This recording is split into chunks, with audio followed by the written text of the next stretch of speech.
Hello, my name is Chris Taylor. I'm the lead designer of Supreme Commander 2, and we're here today to show you some of what we've been doing and give you a little bit of a demo on one of our cool new maps. You can see right away here that we're into a brand new era of rendering our terrain maps. This world is fantastic here. You've got these raised platforms, just incredible. The shadowing, the global illumination model we're using here. We've got some rockhead tanks on the top of the platform, and they're battling it out here with some Cybern bots.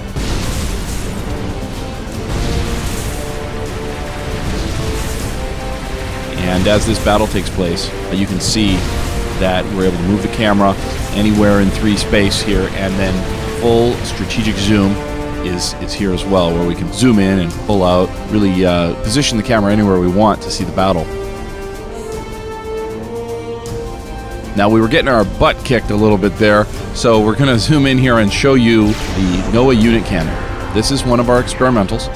This unit acts like a factory in that it builds the units, stores them in these magazines, and then allows you to shoot them straight across the map. And you can see the units come into the position. Some of the rockets break off the unit, so it lands on the platform.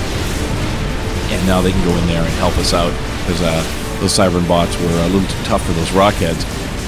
And now we're able to go back here to the NOAA unit cannon there and queue up some more units. You can see the selections across the bottom of the UI. And you'll notice in general our UI is a lot lower profile than past games to give you more screen space than ever. The game runs in 16:9 here. It also runs in dual screen mode as well, and has a wide range of options, because one of the things we're shooting for here in Supreme Commander 2 is to not only take advantage of a lot of the next generation technologies on the GPU, but also to allow the game to run on more hardware than ever. So that's one of our goals, so more people can play Supreme Commander 2 and not just be a game for people with high-end hardware.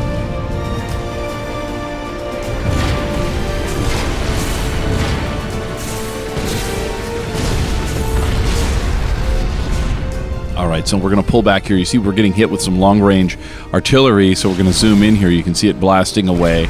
The game is pre-alpha, so we've still got a bunch of work left, a lot of polish, a lot of tuning and balancing, but we're really happy with the way it's shaping up here. And you'll notice as we zoom in and zoom out, we can see the battle at any distance that we like, give commands. We've got the armored command unit for the UEF coming in. He's got all kinds of upgrades that he can do and boosts. For example, research the escape pod. That's where the head comes off. The head can escape back to base if you've used your commander deep behind enemy lines, and you can rebuild a new body. You've got torpedo upgrades. You've got a shoulder-mounted artillery.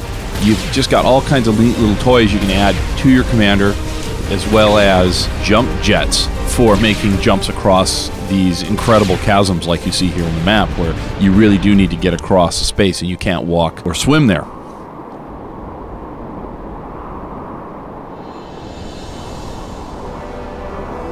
Now, we're going to take you into the next part and talk a lot about researching, upgrades, production values here of the game. You know, one of the things we're doing in Supreme Commander 2 is just a lot more attention to detail in almost every part of the game, what we call the production values. It's this high attention to detail, the lots of polygons, but we also really use normal mapping and all these other really cool shader technologies. I won't bore you with all the details, but I will say lots going on here.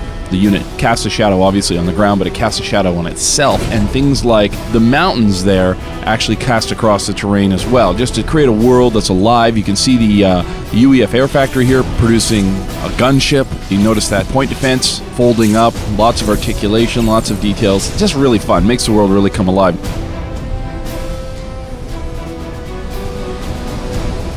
Going into research now, we've got land, air, naval. We've got structures that can be upgraded. We've got the actual commander himself that can go through a bunch of upgrades. You can see here across this tree all the different areas. We've got boosts where you take a core stat and you improve them. You've got upgrades where you can actually add something onto an existing unit, like artillery piece or like the jump jets on the ACU. And then finally you've got unlocks, and that's units that are available to you only if you invest the research points. Now, you get these research points by going out into battle and battling your opponent. You accumulate them based on the damage you do, but you also get points from research facilities that you build. So if you build more than one, you're going to get a lot more research points, but that's a decision you have to make where you want to invest your resources.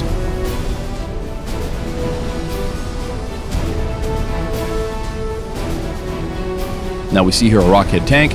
We've got the short barrels increased to the long barrel, gives us some firepower because it's a little more range. We go to 3 barrels, even more firepower.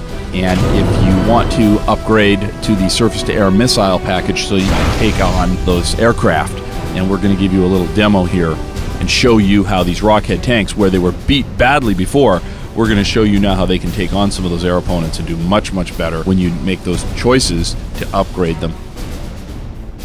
Now we're bringing in the Illuminate here.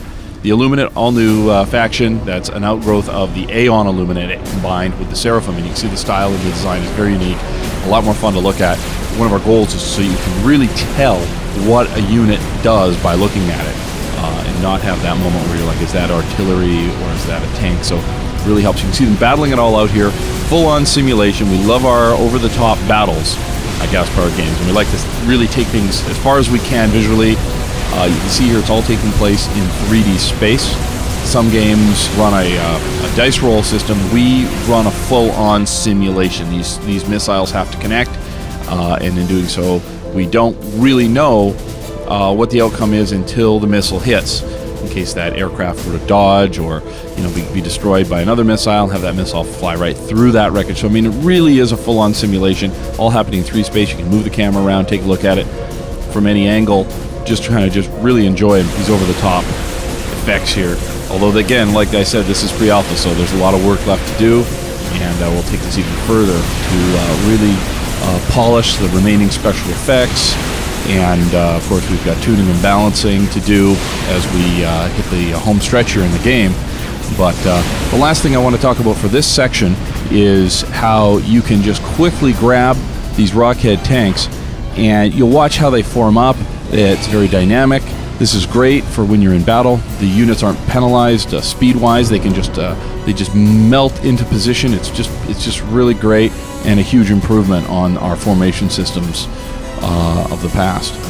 And it uses this fantastic new technology called flow field that was developed at the University of Washington, and we've been able to take that and adapt that for Supreme Commander 2. It's very cool stuff.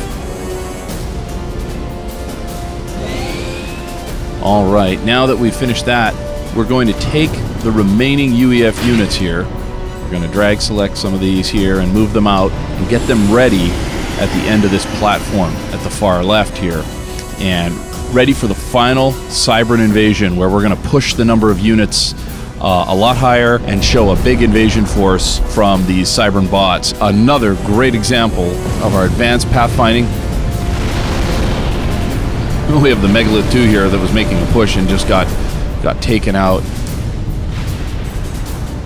We have a Fat Boy 2. This is the evolution of the Fat Boy from the first game. And you can see there he's really outfitted to be a totally over-the-top land unit with a lot more firepower. You can see the units all pathing in here, all kinds of units moving at once. This is what we want. We want these big over-the-top battles.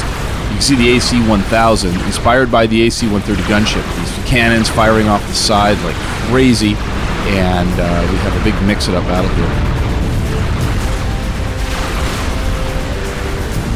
This is one of our operational maps. It's a little smaller than what you might play in a multiplayer game or a skirmish game.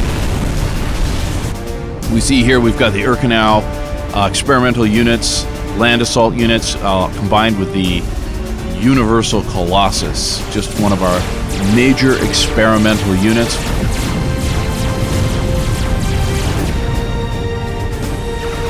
We got more units dropped off at the platform. We've got the Cybranosaurus Rex, Dr. Brackman's pet experimental unit that he personally developed, another major experimental unit, and as we pull out, that's our demo here today.